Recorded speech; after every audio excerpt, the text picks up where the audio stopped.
Assalamu alaikum. Welcome to Lisaan-ul-Qur'an Easier Than English Lesson 20. In this lesson, we're going to focus on the passive verbs, something we have not studied before.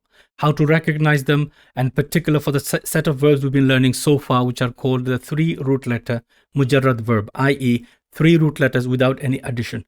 The passive form is very easy to recognize as it follows only one pattern. So we're going to learn the passive verb, how is it used, and also give you some hints on how to translate it correctly. So let us begin in the blessed name of Allah. Bismillahir Rahmanir Rahim.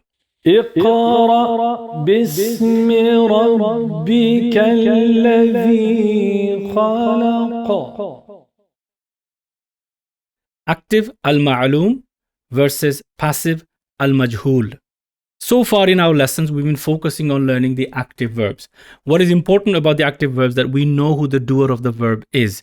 And that active verb in Arabic is called al-ma'lum, that which is known. So that is the verbs we've been studying, and we've also, of course, done some sentence structures with it. Also, we've recognized the parts of that particular structure of the verb. So we have here one example, which I'm sure by now it'll be very easy to translate for you, and hence I have not put the translation on the screen. So I have the verb nasara. Nasara means he helped. And then we have hamidun. And then we have zaidan. And I'm sure by now you know that hamidun is the doer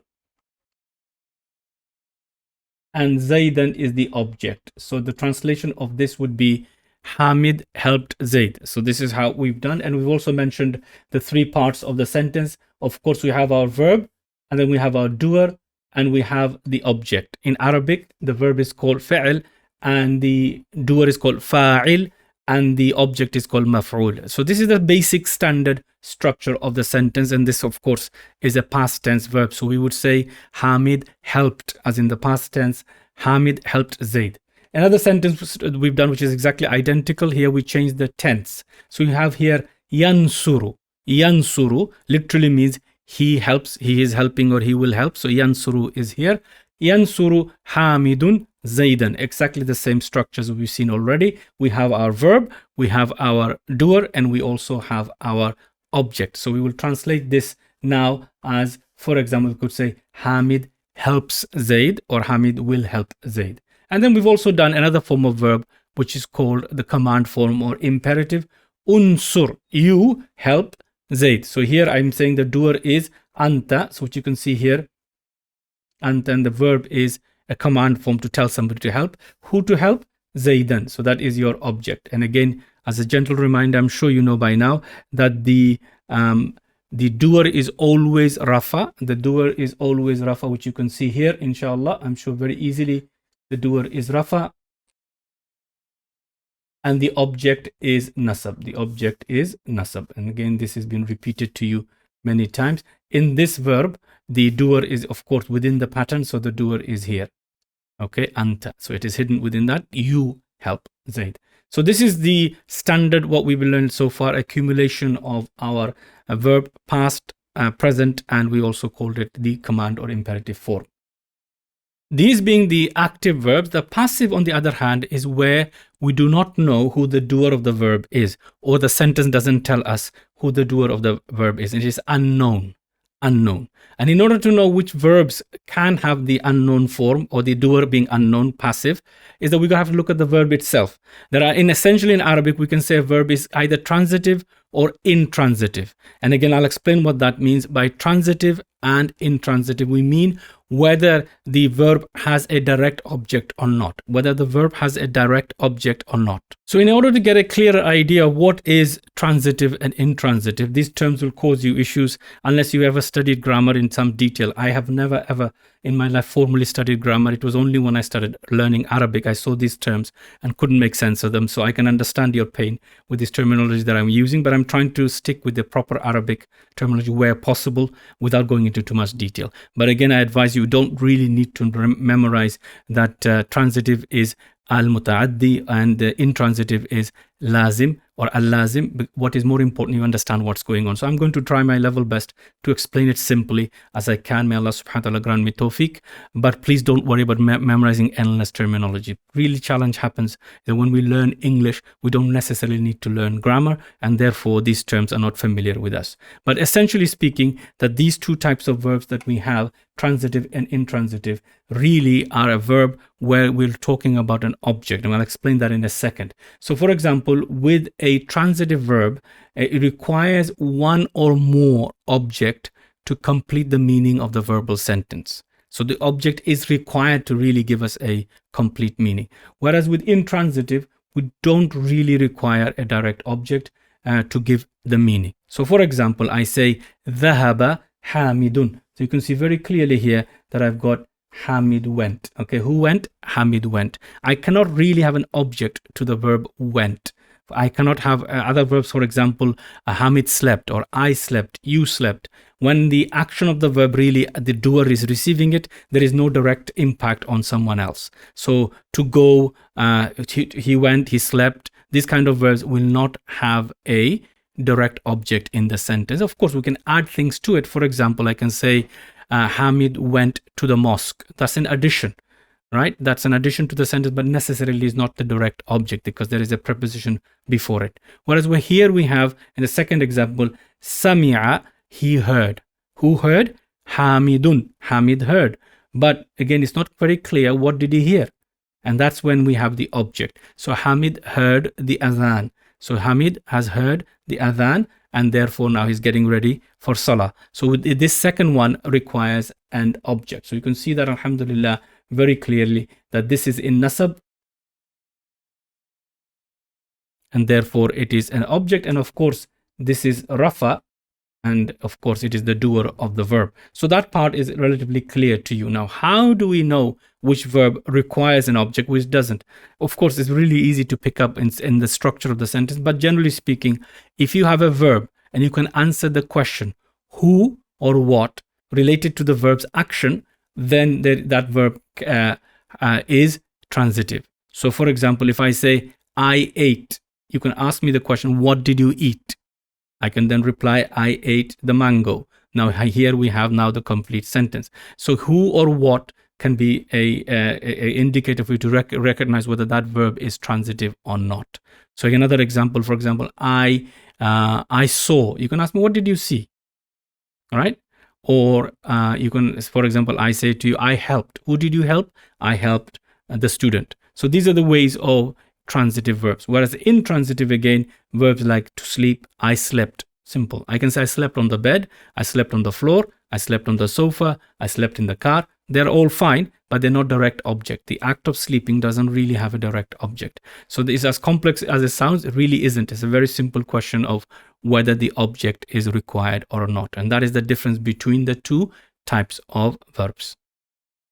So in short, transitive can be made passive because it has an object, whereas the intransitive cannot be made passive. That is all you need to remember. So a transitive verb can be made passive because it can have an object, whereas intransitive verb, lazim, does not require an object. So it cannot have a passive form of the verb. And that's all you really need to remember for this stage. So let's take a few more examples in English. For example, if I say Fatima ate the mango. Who ate the mango? Fatima. What did she eat? The mangoes. We have now the doer and we have the object. Very clear for us, inshallah, in the English example. She ate the mango. Who ate the mango? She. What did she eat? The mango. So we have the direct object here also. So these are your active verbs and how we use them in the English language. Now, as far as passive is concerned, if I say, now I change the verb and I say the mango was eaten. The mango was eaten. Now I have a passive form of the verb where I don't really know who ate the mango. Who ate the mango? I don't know. So I'm just saying the mango was eaten or it was eaten. So I can use a pronoun also, similar structure. So I can say the mango was eaten. But if you ask or if you look at the sentence, you have no idea who ate the mango. Now, the reason for using it could be many. One, for example, I really don't know genuinely who ate the mango, or I don't really think it's important for you to know who ate the mango, or it's not relevant to what I'm saying, or maybe I'm scared of telling you who, otherwise you'll be upset with them because you were expecting to eat the mango yourself. So I can say the mango was eaten. So this kind of structure used quite a few reasons. Those are the main indications. So for example, you really don't know, or you don't really think it's important to relate, or for fear, or for whatever other reason, you can hide the doer in the sentence structure. So you can say the mango was eaten. So please note, the doer of that sentence we is unknown. And that is the most important thing about it. And that is why it is called al-majhul, the unknown, and al-ma'lum, that which is known, for the active verb. So this is the Arabic terminologies. So this is what we mean by a passive verb where we do not know the doer. One very important note about their use in English. We can say in English, the door was opened. It was taught. The cake was eaten. But in English, we can add additional information, which we cannot really do in Arabic. We cannot put the doer in the sentence. And this is quite a subtle difference, but important. The door was opened by Hamid. This kind of structure really isn't used in Arabic. The lesson was taught by him. Okay, the cake was eaten by Maryam. So again, these where the doer is in the sentence is not really clear in the Arabic. So please note that. Now take these two examples that we have on the screen. The first one, khalaqallahu. Who created? Allah created. Al-insana. He created man or mankind. Min teen, from clay. Allah created mankind from clay. In the second example, I have khuliqa. Khuliqa. Or not khalaqa, khuliqa. So there's a dhamma at the beginning. I'm sure you can see the difference there. Al-insanu. Not al-insana. Al-insanu min teen. I will translate that in English. Man was created from clay. Here, the doer is unknown. Of course, we know Allah created, but in the sentence structure itself, the doer is unknown. So we do not know who the doer is in the sentence, or it's not mentioned. We can say, man was created from clay. This is a very important difference between the two sentences. The first one, Allah, you can see very clearly, khalaqallahu, Allah created. In both of them, we have insan, man, but the word Allah is missing in the second, which is the passive. And this is the most important part of it. The doer is not mentioned in the sentence itself. So please again pay attention how we translate that in English. Man was created from clay, whereas in this one we say Allah created man from clay. In Arabic, inshallah, you can see there is a significant difference in the way the verb is written, whereas in English it is the same. Really on the verb, there is no change on the verb. It's the rest of the structure that tells us. So the passive in Arabic it's got a distinct form and very easy to recognize. So let's analyze these two sentences. First we have khalaqa, which is your verb. Allahu, which is fa'il in this case. Al-insana, maf'ul, the object. Min teen, jar majroor, which is clinging on to the verb itself. So the translation again is Allah created man from clay. Very clear, I hope, inshallah, this bit. Now here we have the khuliqa, meaning he was created. Then khuliqal insanu min teen, man was created from clay. Here the subject here, if you think of it this way, is the recipient of the action, and that's where the difference is. The one who received the action, whereas in the other one, the subject is the doer of the action in this English structure. So man is the one who received the action, mankind, and therefore in English it is coming first. In Arabic, of course, here, in this sentence, the word Allah is the subject, so it is coming first. So here in English, we put it first. In Arabic, this is not the case. So again, we have said, man was created from clay. Khuliqal insanu. Insanu is coming after the verb. But that's fine. That's a major difference how you translate. So you'll translate, of course, as this, the object is the actual doer. So please pay attention to that point when you translate it into English. So again, we have the verb, and then we have after it, al-insanu. We don't know what that is because that can't really be the subject or the fa'il, the doer, because the doer is unknown. So what we're going to call this? And min teen, of course, we know is jar majroor. This now is actually called the deputy doer. Please pay attention to this term. Deputy doer or representative doer, if you want to call it that. And in Arabic, it's called na'ibu al-fa'ili. Okay, so na'ibul fa'il, the deputy doer. Deputy doer.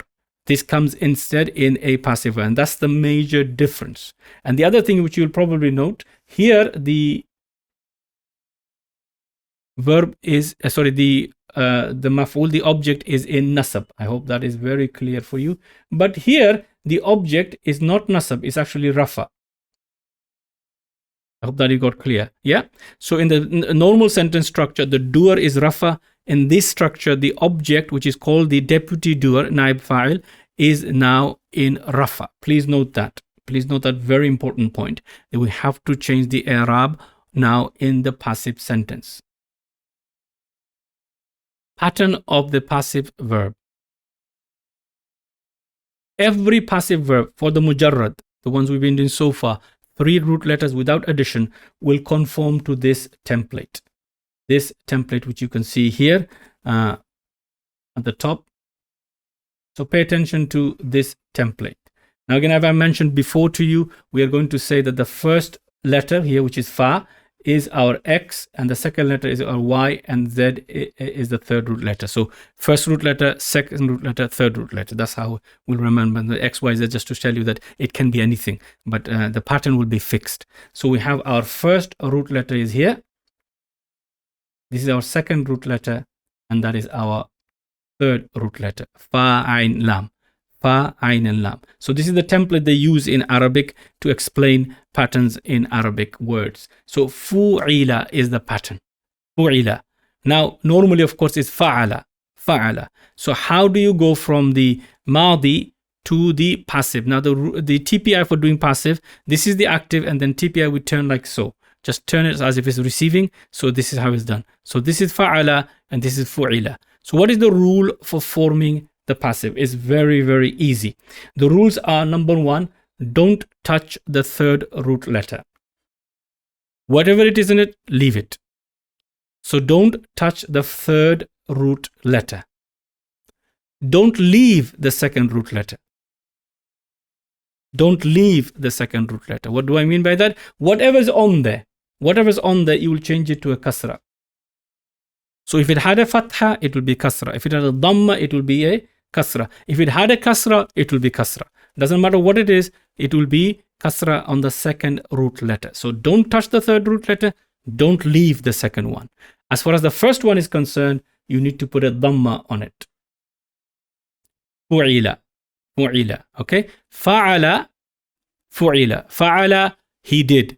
Fu'ila, it was done. Okay? Fa'ala. Fu'ila. And this is the pattern. 3 root letters which you can see very easily. Third one, don't touch it. Second one, don't leave it. Put a kasra on it. And first one, put a dhamma. And that is for all you need to remember for the madi form of the passive. And that's all you need to know. It does not matter whether it is fataha, nasara, daraba, sami'a, or even hasiba or karuma. Whatever the verb is, it will, if it can take a passive form, it will be in this pattern, fu'ila. Fu'ila. We are familiar with the 6 different patterns for form 1, which we went through many, many times. Open the Quran. Fataha, yaftahu, iftah, la taftah. Allah will help you. Nasara, yansuru, unsur, la tansur. Otherwise, the dunya will beat you. Taraba, yadribu, idrib, la tadrib. And then, therefore, listen carefully. Samia, yasma'u, isma, la tasma'. And again, the last 2 are very rarely used in the Quran. The good news is, irrespective of which of these 6 patterns the original verb root belongs to or forms, it does not matter. They will all be fu'ila in the passive. So again, you can see here, we have in the examples we went through many times, the second root letter taking fatha in this one, whereas it is taking kasra in this one, and it is taking dhamma in this one. The rest is relatively the same, but as does not matter, as far as the passive is concerned, it will be exactly the same pattern, fu'ila. So all 6 of them will produce a verb form that follows the fu'ila pattern. And that is the very important point to note. So you don't really need to spend the time learning hundreds and hundreds of verbs. Just see the fu'ila pattern and you know that this is actually passive. And this is the beauty of Arabic. In English, we need to understand it from the sentence structure. Whereas in Arabic, just by looking at the verb, this is passive. This is active. Why? Because it follows the pattern. And that's the beauty, inshallah, which I'm trying to convey to you. So please pay attention on learning the pattern. Fu'ila is all you need to remember. So again, a reminder, don't touch the third letter. Whatever it is, leave it. On the second root letter, put a kasra. And on the first root letter, put a dhamma. And you end up with fu'ila. Don't touch it. Next one, don't leave it. And put a dhamma on the first one. Fu'ila. Fu'ila. And that's all you need to remember for the passive pattern. So we're going to do these inshallah as a practice session, I really don't need to spend hours on this because, as I said, they all conform to the same. So fataha, we have now. How do we do it? Well, we know the rule now, pattern. You should remember it. Don't touch the last one. Don't leave the second one. So I put a kasra in here, which I'm following here is exactly the same pattern, which you can see that I'm following from this one here. So I put a kasra here and I put a dhamma. So in fataha, end up with futiha. And for nasara is exactly the same. We'll end up with the same rule. Don't touch it. Don't leave it. And put a dhamma on the first one. Nusira. Nusira, he or it was helped. The first one, he or it was opened. Third one, daraba, to strike. And again, the pattern will be exactly the same principle. Don't touch it. Don't leave it. Duriba, it was hit or it was struck. Sami'a, again, exactly the same. Don't touch it. Now here, look, it's kasra here, but I will still put a kasra here because that is the pattern I need. And it is sumi'a, it was heard. So you can see the pattern is very easy, and that's all you need to do. I know you're going to think, what happens to the dual, the plural, so on? Exactly the same. The ending remain exactly the same, and you follow the same principle. Don't touch the last letter. Don't leave the second one, and put a dhamma on the first one. You should be familiar with the mudare. You should know that it is the imperfect tense. The actions being done action is being done or will be done in the future. So for example, fataha yaftahu, nasara yansuru, daraba yadribu, sami'a yasma'u. So what is the passive version of them? And the passive version is exactly as you see it on the screen. So the passive version is yuf'alu. The good news again, there is no change. Every passive verb for the mudare will be exactly the same pattern as yuf'alu. So let's number the root first. I'm sure you remember that the first one here, which we have, is actually a sign of mudare, the ya. And remember I told you before, ya, ta, hamza and noon at the beginning of the mudare is actually a sign of it being mudare. So it is not part of the root, it's an addition. So this is the ya. Okay, and then we have the three root letters, which I'm sure you by now you're very familiar with. This is number 3, this is number 2, and this is number 1. So this will be the pattern. No matter what it is, X, Y, Z, it will conform to, or it will rhyme with, or it will be fitting into the yuf'alu template. So that's how we will remember the passive. Now again, take a look at the rules for forming it. It is slightly different from the Madi because we have a addition here. So let's go through the steps. Again, the rule is third root letter, don't touch it. The one before it, don't leave it. So no matter what it is, you will put a fatha on it. Fatha. Please note that. And then you leave everything else alone and you go right to the front and you'll put a dhamma on the sign of mudare. And that's all you need to do. Yansuru, and again we'll turn the finger this way, it'll become yunsaru. Yunsaru. Yunsaru rhymes with yuf'alu. Yuf'alu. Yunsaru, that is your passive form. So it is yansuru, yunsaru. Yansuru, yunsaru. I hope that is making sense for you, inshallah. And that is your passive form for the imperfect. So let's quickly practice doing that for all the 4 patterns that we have on the screen. Again, it's relatively easy. You don't touch the last root letter, put a fatha on the second and a dhamma on the sign of mudare. So it becomes yuftahu, yuftahu. And then we have, again, we've done this one already, but let's do it for the sake of practice. We have here yunsaru, and then daraba yadribu is the active. So here we have yudrabu, and again sami'a yasma'u is the active. The passive will be yusma'u, yusma'u. So you can see exactly the same. All of them 4. In fact, every single one of the verbs will conform to this pattern here, which is your passive pattern for mudare. We've done madi, fu'ila, and then the mudare is yuf'alu, yuf'alu. So you can see here, very simple, inshallah, or it's recognition and a force for you to form it. You don't have to worry. All you need to know is what the 3 root letters are, and you can make them very easily. So to translate that, you will say, for example, for the first one, he or it is opened, or you will say he or it is helped, or you will say he or it is struck, or he or it is heard, or is being heard. You can translate whichever depending on the context. So again, this screen now, inshallah, will have that pattern. Again, there is nothing really here to note. So I've got the fataha, futiha, nasara, nusira, daraba, duriba, sami'a, sumi'a, and then of course you have yaftahu, and then yuftahu, yansuru, yunsaru, yadribu, yudrabu, and yasma'u, yusma'u. Again, that's all. It may be a bit of a tongue twister a few times, but do write them down, inshallah. It will reinforce the whole pattern in your mind. And that's all you need to know. There really isn't anything difficult here. And we do not need to spend a lot of time going through this again and again, but you do need to write it down. Otherwise, after the lesson, you'll forget. The deputy doer, naibul fa'il. The term deputy doer might confuse you, so let me go through the steps of what we mean by it, as it is going to play a very important role in the sentence structure. If you look at the first sentence I have here, Nasara Hamidun at-taliba. Hamid helped the student. I hope this is very clear for you now, inshallah, that at-taliba, let's do a different color on it, is in nasab status. So this is in nasab. Very easy. Why? Because it is the object. Object. Hamid helped the student. So that is the object. So here we have the doer, which is always in Rafa. I'm sure you can remember that. Doer is always in Rafa. So Nasara Hamidun at-taliba. So Hamid helped the student.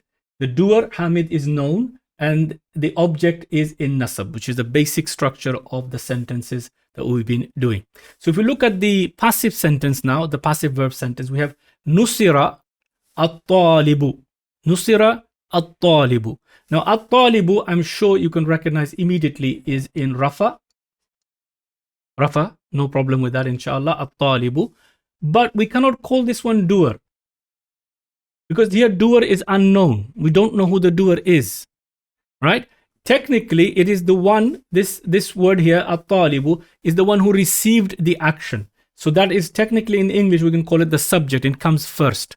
The student was helped. And you look in English, here the student comes at the end, and here the student is coming at the beginning. So the one who received the action of help is now the subject in English. The student was helped. So this is technically the object. So what we call this in Arabic, because it is in Rafa, we call it instead the deputy doer. The deputy doer. So please make note of that. The doer, fa'il, al-fa'ilu, is unknown. Unknown, we don't know.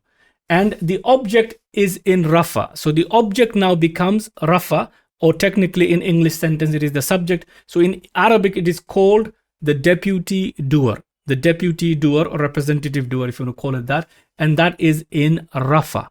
Okay, please note that, not nasab, which is the object in a normal verbal sentence. And that's the slight change which makes all the difference in your translation. So nusirat talibu, the student was helped. Who was helped? The student. Who helped? We don't know.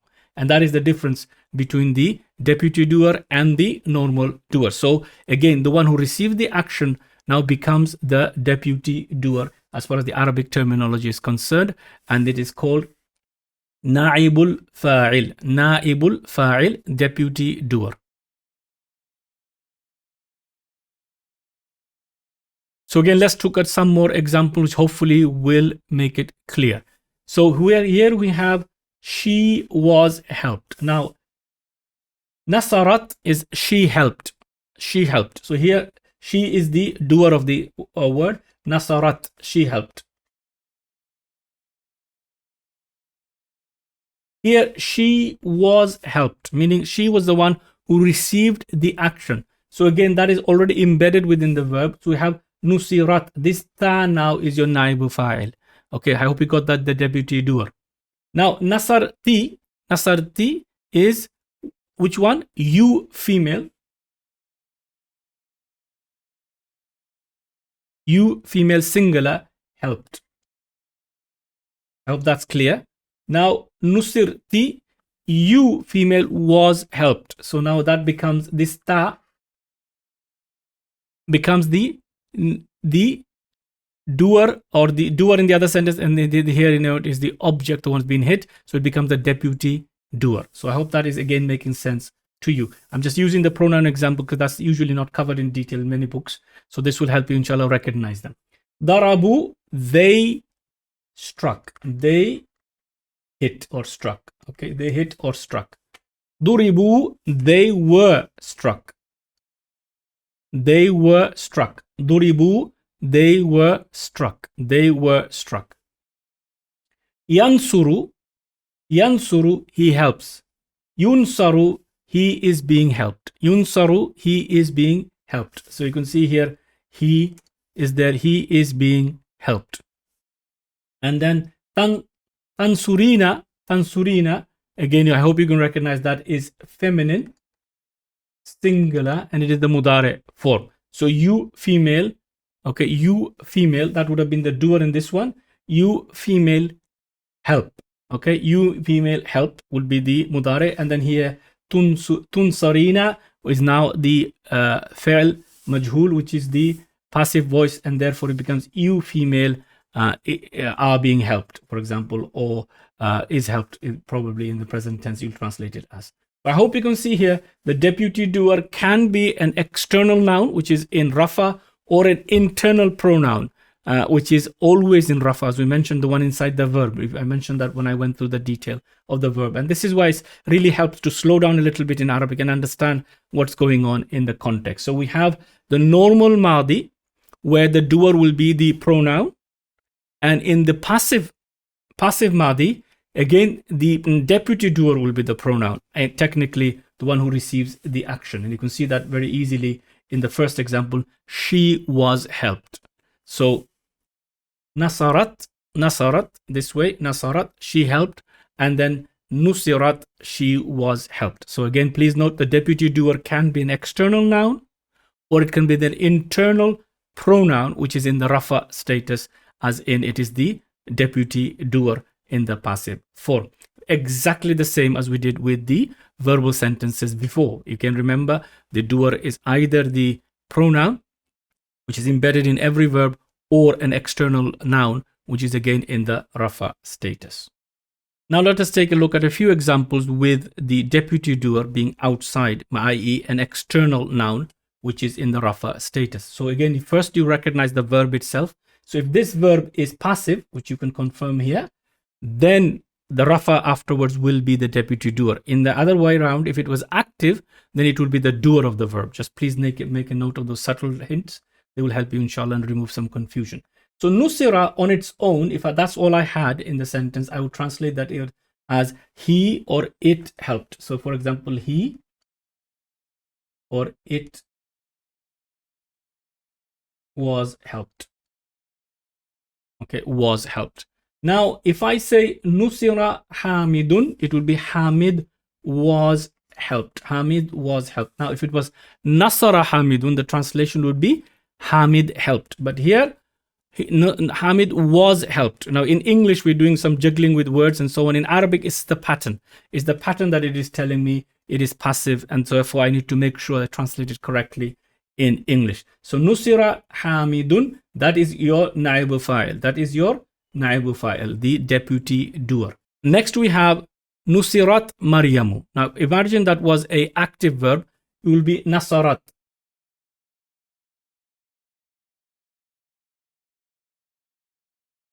Nasarat. So it became nusirat.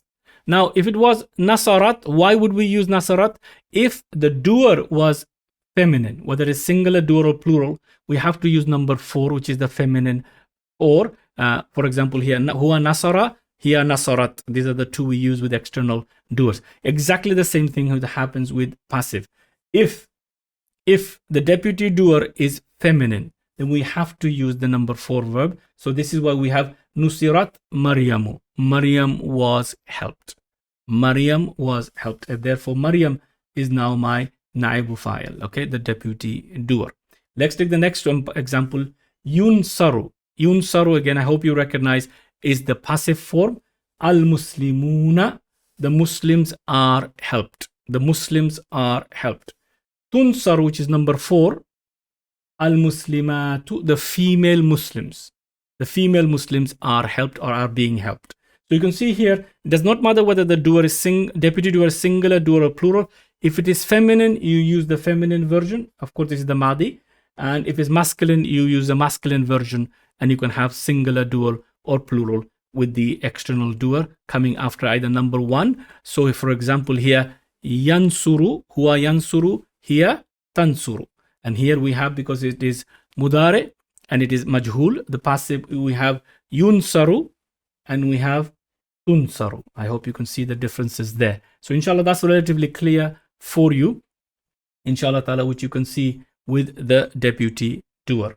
Let's look at a few more examples, inshallah. Hopefully this exercise will help us clarify in our mind and how to translate it correctly, because our objective really is, when we see structures in the Quran, we need to start to be able to recognize them, start to translate them, and of course have the feeling of what the message is. And that is the first level of our study. There's no point doing years and years of study if we cannot understand the verses of Quran. So again, these structures, I hope inshallah these examples will help us. Now in the first one, we have simply the word nasara. Nasara, I'm sure you can easily translate as he helped. That should be relatively easy for you to do, inshallah. He helped. Now, if I say here, Nasara al-Muallimu, Nasara al-Muallimu, this word he is hidden inside the verb. We went through this before, right? Every verb has a hidden doer in the form of a pronoun, either as in the form of a letter which represents a pronoun, or it is hidden. Now here, because I have a doer straight after, I will not translate this as he helped the teacher. That would not make sense. Okay, so here the word huwa is no longer required because we have an external doer. So how do we know it's the doer? Because it is in rafa. Because it is in rafa, we know that it is the doer and is coming after a active verb, not a passive one. So nasar al-muallimu, I will translate that as the teacher helped.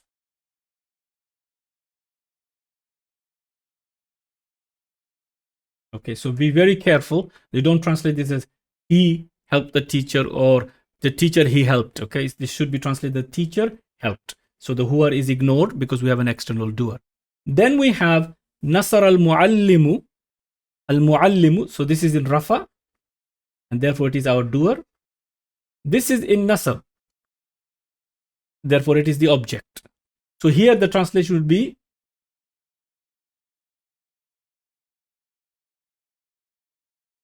teacher helped the student.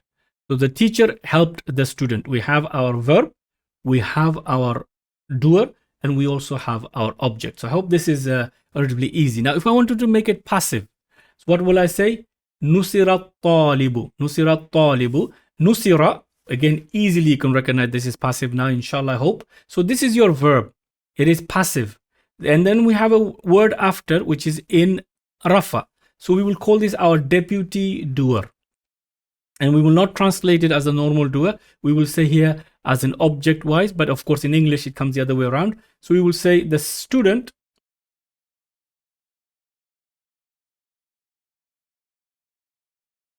was helped. Okay, was helped. The student was helped. So I hope you can see that the external deputy doer is the one who received the action of help, but here the doer is unknown. And therefore it is the naibu fa'il, and you translate it as this. The student was helped. You will not say the teacher helped the student or he helped the student. Any of that translation would be incorrect because we do not know who the doer is. And similarly, we have daraba, he struck. Who struck? Daraba Zaydun, Zayd struck. Daraba Zaydun Hamidan, Zayd hit Hamid or struck Hamid. And then we say, if we don't want to know, or we don't know who hit who, who hit, we will say simply Duriba Hamidun, Hamid was hit.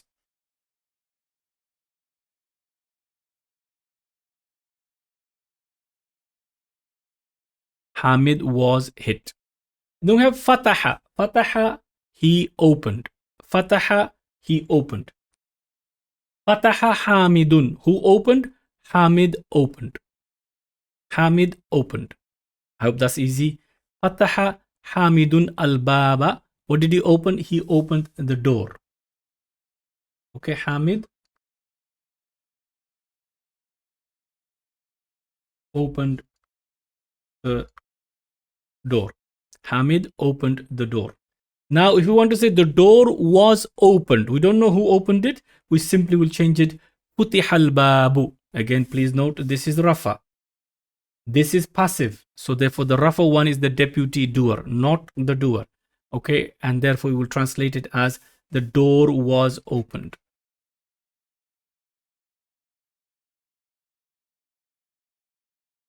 The door was opened.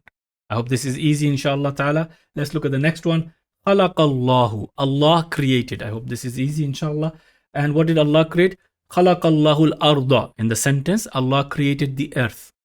Now I want to mention earth was created. I don't need to mention here because everybody knows who created it. So I don't necessarily need to mention. So I can say in Arabic, خلقت al-ardu. Now, why did I have the ta here? That is a question for you, and hopefully it will help you revise a very important point in grammar, which I've already covered in lesson number 3, I believe, when I did the gender.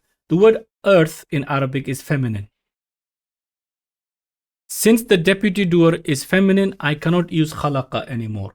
I have to use the ta at the end, so it will be sorry, I couldn't use khuliqa. I have to say khuliqat. Khuliqat. Why? Because the earth is feminine. So please note that the deputy doer being feminine, the verb will be number 4. The 4, which is khuliqa this way and khuliqat.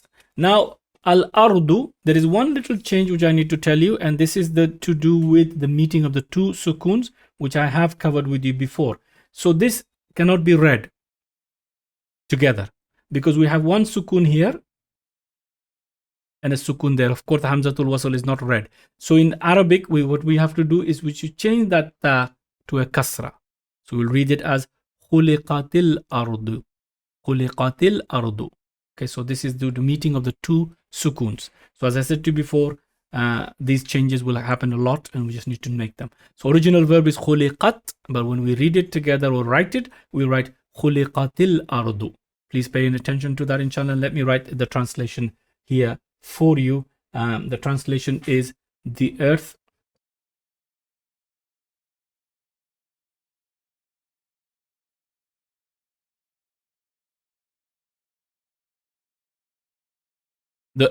was created. So the earth was created. So you can see here, alhamdulillah, how this is done. So we've gone through a lot by Allah's grace. We're on lesson number 20, and hopefully now, inshallah ta'ala, you'll be able to recognize in the Quran the madi, the past tense, the mudare, and also the active and the passive and their differences. So please note them, inshallah ta'ala, and please read the Quran as often as you can. Please make a daily habit and try to recognize some of what you have learned. Otherwise, it will just be exercise after exercise, lesson after lesson, without directly benefiting from them. So please take a note of those points, inshallah. I hope I've explained to the best of my ability, inshallah ta'ala, and it is making sense to you. Examples from the Quran. The first example we have here on the screen for you, and I've given you again, I repeat the translation, so please don't worry about the translations as much. Please try to recognize the structure. So we have wa, I'm sure you know that is and. We don't have to worry about that. The word and, A-N-D, as in something. So there's something before it. You can check the full reference I've given you here, inshallah ta'ala, surah number 4, ayah 28. So this verb is khuliqa. Originally,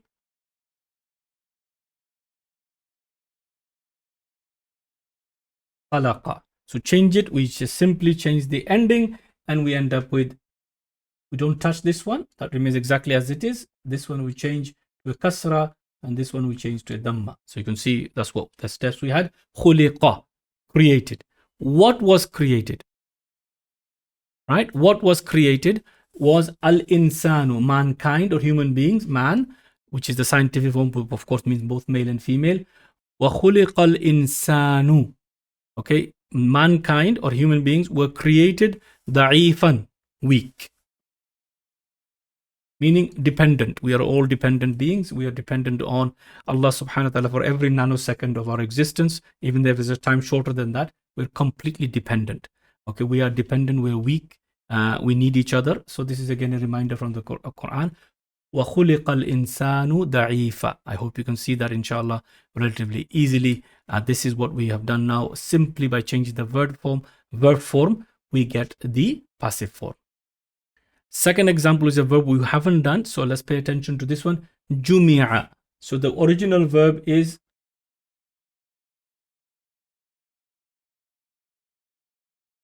jama'a.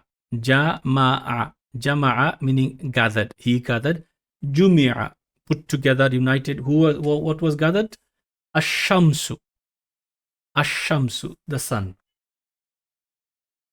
Wal qamaru, moon. So this waw here, let me change the color. You can see it very easily. This waw here is and, which you've done many, many times. And it is joining two parts together. So whatever the i'rab of this is, which is rafa, this will also have the same i'rab. They just copy each other. So we have two parts together.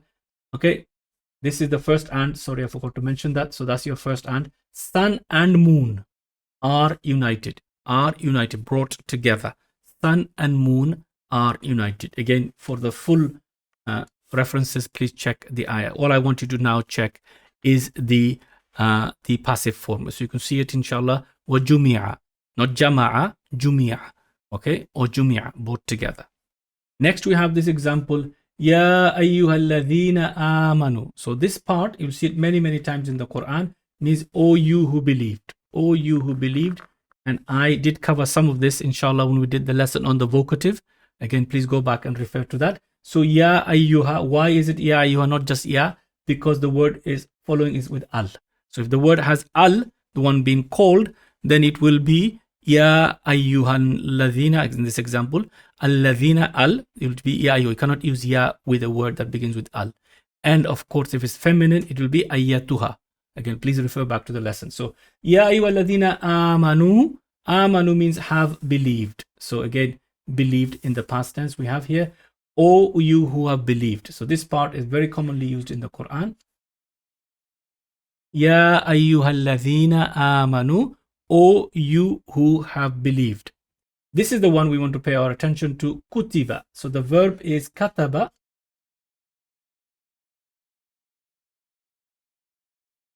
Kataba, again, we simply change it to kutiba. We have T, and then we change that to a dhamma, kutiba. We get rid of this. So we end up with the passive form. Kutiba, kataba means he wrote. Kataba, he wrote. So written down would be the literal translation, written down. So when a law is written down, it is prescribed. So that's what the translation they get, prescribed, okay? Or decreed, which is the translation used here. Decreed, kutiba, written down, kutiba, on what? Alaykum. I will be very happy if you recognize what that is. Ala is harf of jar, kum is a pronoun, alaykum, upon you all. So this has been written down for upon you all. Okay, what has been written down? And now to is now find out what was written down. As-siyamu. As-siyamu, fasting. So fasting has been prescribed. Okay, prescribed. Alaykum, upon you. So fasting has been prescribed upon you, meaning fasting has been made a rule, a law for you to follow. So fasting is prescribed upon you, decreed upon you is fasting. Then kama means as, as. Kama, as. Kutiba, again the same verb, written down, prescribed. Ala, upon. Alladhina, those who, we've covered this. This is a relative pronoun. Min qablikum. This part, I'm hoping now, inshallah ta'ala, that you can recognize all of this in terms of grammatical structure because we have done it. So the word min is your harf of jar. Qablikum is actually two words. So we have qabl first, which has to be in jar status because it's coming after the min. So it has to be in jar status. So that is your, now we'll call this one majroor. Jar, majroor. If you remember those terms. So I will write that in English because difficult to write on the screen there. So you can see majroor. Jar, majroor. So this is your murakkab jari. From here to here is your murakkab jari. The structure we looked at. And I said to you that it comes 13,000 on the times in the Quran. And then you see it here again. Inshallah, that even within the same portion of the ayah, you see it twice. So alaykum is harf of jar, jar majroor, and min qabli is jar majroor. the word majroor now is actually mudaf. Mudaf. And then this is mudaf ilayhi. Mudaf ilayhi. So qablikum, and it's very simple. Whenever you see an attached pronoun attached to an ism, it will always be mudaf ilayhi. There's no other possibility. So again, we have that very famous structure: harf of jar, ism majroor, followed by which becomes mudaf, and after it mudaf ilayhi. Just the example of bismillah, for example. So this is very commonly seen in the Quran. So we have this full structure. You should now know. La'allakum, you should also know. La'alla is a harf of nasab. Harf of nasab. Inna and her sisters. La'allakum. So this is la'alla, and I'll just put H, harf of nasab, and this is this will be mansub. Mansub in nasab status. So again, an attached pronoun attached to a harf of nasab will always be mansub or in nasab. So this is in nasab status. So la'allakum, perhaps, so that you, okay, tattaqoon, become righteous. So again, here we've got our passive there, which is the easy passive there, and we've got another one here that you can see. The purpose of going to the whole ayah, I just wanted to show you that any ayah you pick, I'm confident now you're on lesson number 20. At least I hope you're going to be fair with me. You would agree 50-60% of the structures should now be recognizable, inshallah, or at least you'd agree 30-40% maybe, if we're going to be that strict. Only weakness is, of course, vocabulary, but that will come through reading and concentrating on the ayah. So you can see here how the things are being used. And again, I emphasize all the time, sometimes we only learn things in isolation. So we know one thing, but we can't see the bigger picture. Here, the way I've gone through with you, inshallah, we're picking up lots of things. Of course, there are a lot more things to learn, but we've got lots of common things that are coming first. And hopefully, as I proved to you on this ayah, long structure that I've got in there on the screen, that the significant part of it you already know. So let's clear the screen, and you can see here the full translation. O you who have believed, decreed upon you is fasting, as it was decreed upon those before you, that you may become righteous. So again, the purpose of fasting is for us to develop taqwa in our hearts, and also that again telling us that fasting is not something new. It is something that was been prescribed, written down for humanity from the time of Adam alayhi salam. Every prophet taught his followers this, and then an indication that the previous prophets were also fasting and their followers were also fasting. So again, you can see that, inshallah ta'ala. Please do look through the ayah as much as you can and highlight if you want to the bits you don't understand, but still agree that some of the bits you already should know.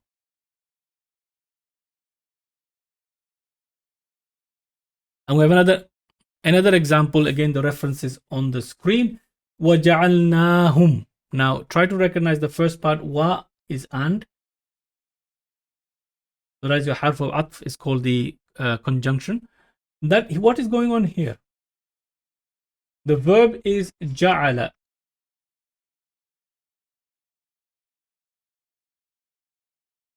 Ja'ala literally means he made.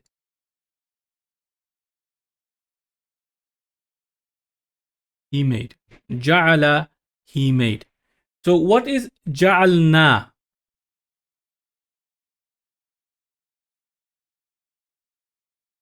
This is the verb ja'alna. Of course, this hara zabar here, the dagar alif is telling us there's an alif there. So waja'alna. Waja'alna. Let me put all the vowels symbol there. Waja'alna. We made. We made. Okay, we made. Waja'alna.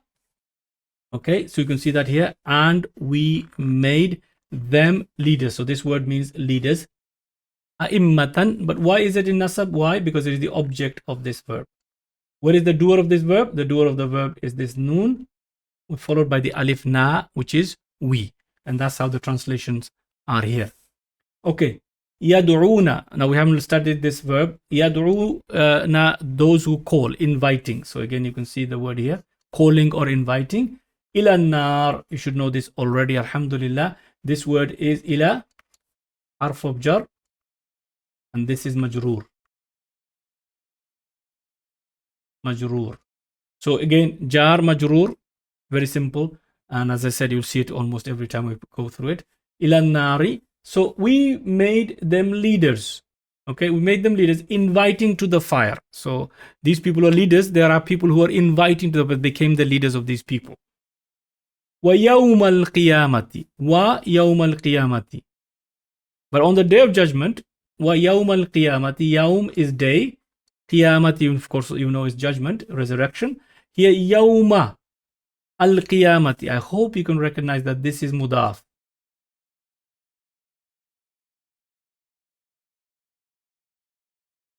And this is mudaf ilayhi.